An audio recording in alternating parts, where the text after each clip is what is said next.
Assalamu alaikum, my friends. Welcome back to another episode. Today we are continuing and getting so close to the final part of the Lang equation to the purpose of life.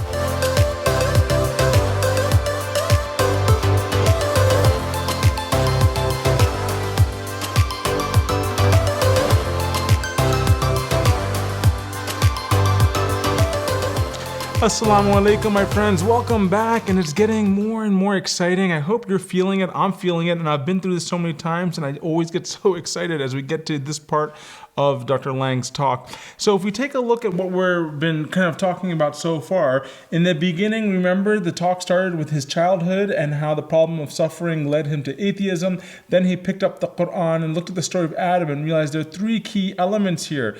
What's being stressed is man's intellect, his capacity to choose between good and evil, his reason, and the fact that he can make choices. We looked at the Qur'an and we said, yes, check. The Qur'an says, use your reason. Check. You do have choices. Make the right choice. And check.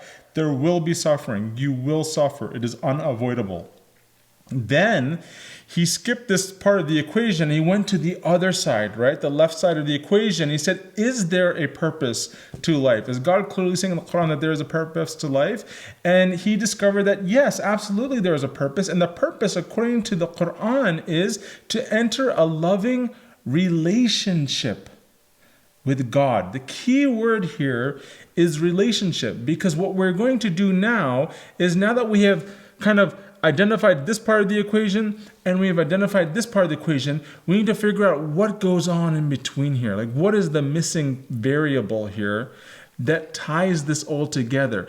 And we're going to be focusing specifically on this word right here of relationship. Take a listen to Dr. Jeffery Lang as he takes it away. You created us to love you, for us to turn to you in love and to experience your love, to receive and experience your love. But why do you need these? Just pop us into heaven, love us, and make us love you. Program us to love you.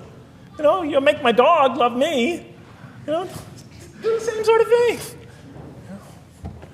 I kept on coming back to the same issue. Just do it. Okay.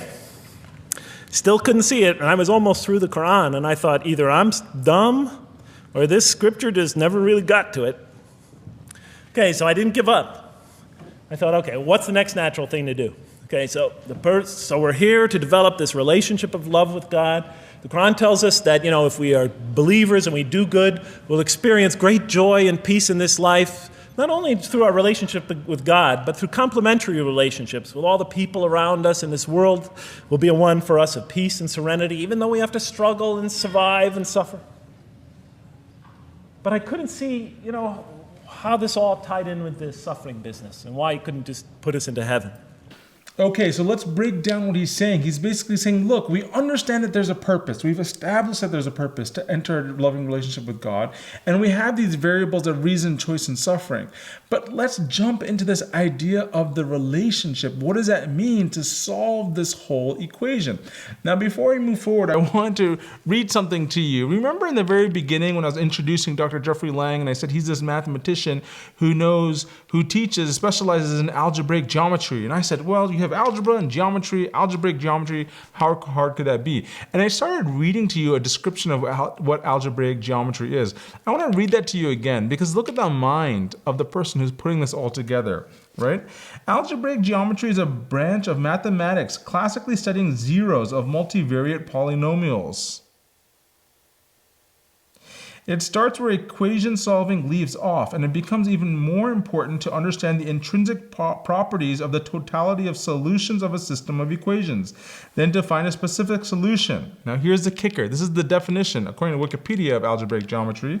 This leads into some of the deepest areas in all of mathematics, both conceptually and in terms of technique. I thought that was fascinating. So the definition, just according to Wikipedia, because I don't really understand this stuff, it's too over my head, but what the definition of algebraic geometry, the specialty of Dr. Lang, is that it's all about zooming out and seeing the big picture so you can arrive at some of the fundamental core principles of mathematics.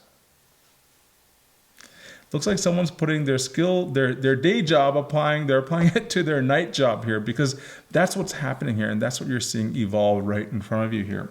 So, and it's funny because he keeps saying, well, the natural thing to do, it's like, I got stuck here, so then the next natural thing to do would be to do this, and then I got stuck again, and then the next natural thing to do would be this. I'm sure you all would agree. And he says that so many times, and I'm laughing, and I'm like, no, that's not natural for the rest of us. What's natural for the rest of us is if we get to a part where we don't understand, we're just like, let me close it and binge on Netflix instead, right? So it's really interesting just to watch this genius at work here.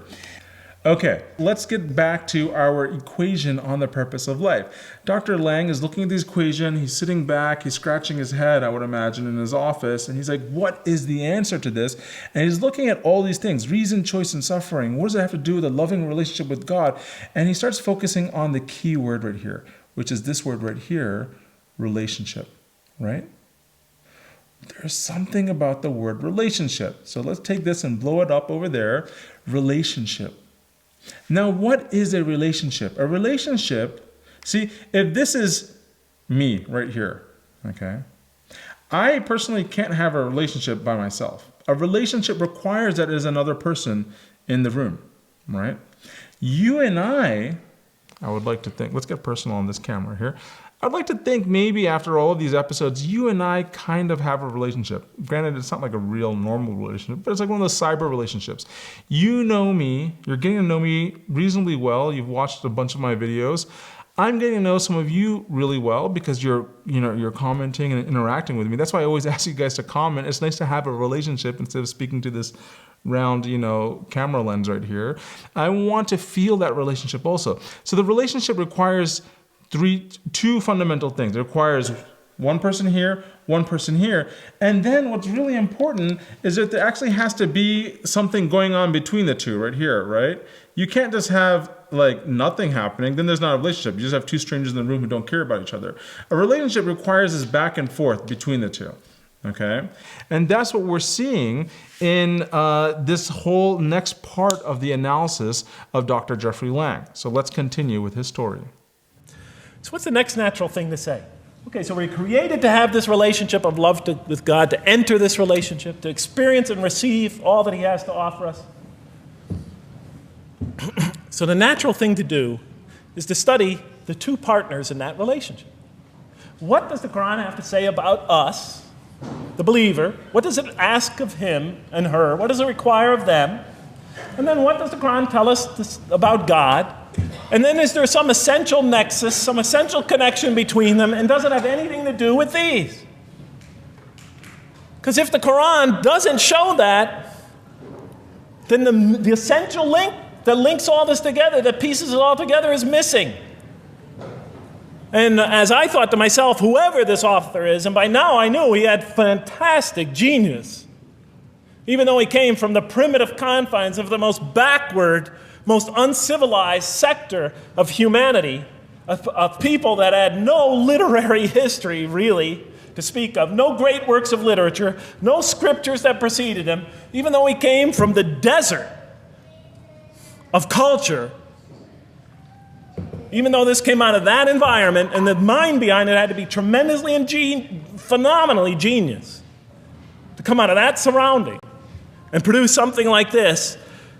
If that essential link was missing, I knew that, he was great, but, and extremely great. But, what do you expect? How could anybody answer those questions? Nobody in the history of humanity has been able to answer them. Okay, so I thought, first I'll see what the Qur'an has to say about the believers. What does it require of them? Then what it has to say about God, and see if there's some essential link. Are you following me? You're giving me the note.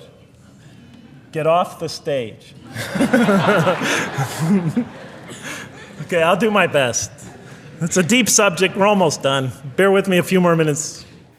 So I actually left that part of the talk in. I could have edited it out, but I left it in because I just loved his humor there, and I just thought it's kind of nice. We're talking about all this heavy stuff, the purpose of life, and it's just nice to see something comical come out in the middle of that talk. But anyway, he mentioned this thing about this genius that arrived into the kind of this uncivilized, barren part of Arabia. And when I heard that, it just reminded me of the opening verses of one of the most beautiful and well-known surahs in the entire Qur'an, the chapter called Yasin. And I just want to play a few of those verses for you just to show you how Dr. Lang is certainly on the right track, because what he is saying is confirmed in the very heart of the Qur'an. Yasin wal-Qur'an al-Hakim إنك لمن المرسلين على صراط مستقيم تنزيل العزيز الرحيم لتنذر قوما ما أنذر آباؤهم فهم غافلون. Okay, so let's dig into this and see what is the Qur'an asking of the believers, because we're focusing on this type of person, the believer. And personally, all my life, if there was one thing that's been drilled into me and my siblings, was that belief, being a believer requires two things. It's not just believing, it has to entail doing good deeds. Belief requires doing good deeds. It's like being healthy means that you have to have a gym membership and you have to actually go to the gym. You can't just have the membership and say, oh, I'm fit, I'm in shape. You have to have both. So I want to talk about where we're going from here. We talked about a relationship, and we said that a relationship requires two entities and the kind of the back and forth between the two. Well, in this situation, what we're doing is we're talking about the believer and we're talking about God. And what Dr. Lang is saying now is that, look, this is another relationship, and God is saying that our goal is to have a strong relationship between the two. And so what he is saying, well, first, let's take a look at the believer right here and figure out what's going on with him. What are his attributes? Then let's look at God and see what do we know about God. And then let's see if we can make some kind of connection between the two. So what we're going to do right now, what Dr. Lang is going to do and lead us on, is what is a description of a true, sincere believer? Okay, quickly. What does the Quran ask of the believers? From the Quran's many exhortations and its descriptions of acts and types of individuals loved by God, it's not difficult to compose a partial list of things that the Quran wants us to do, which it calls good deeds, time and time again. To believe in God, to have faith in God, to have a relationship with God, and to do good. So what does it describe as these good deeds? Well, as I read through the Quran, it says that, can I take this away? Remember, intellect, choice, suffering. It says we should show compassion. Show compassion. We should be merciful. I have the references here, but just excuse me, I'm not going to list them all. We're running out of time. We should be forgiving. Forgive others. We should be just. We should protect the weak and defend the oppressed. Defend the oppressed. We should seek knowledge and wisdom. Knowledge, wisdom. Bear with me, ladies and gentlemen. We should be generous, truthful, and we should be peaceful. And we should love our fellow man. Love others. I'll just give you one verse because I know we're running out of time, Madam Speaker. Truly those who believe and do good will the most merciful endow with love.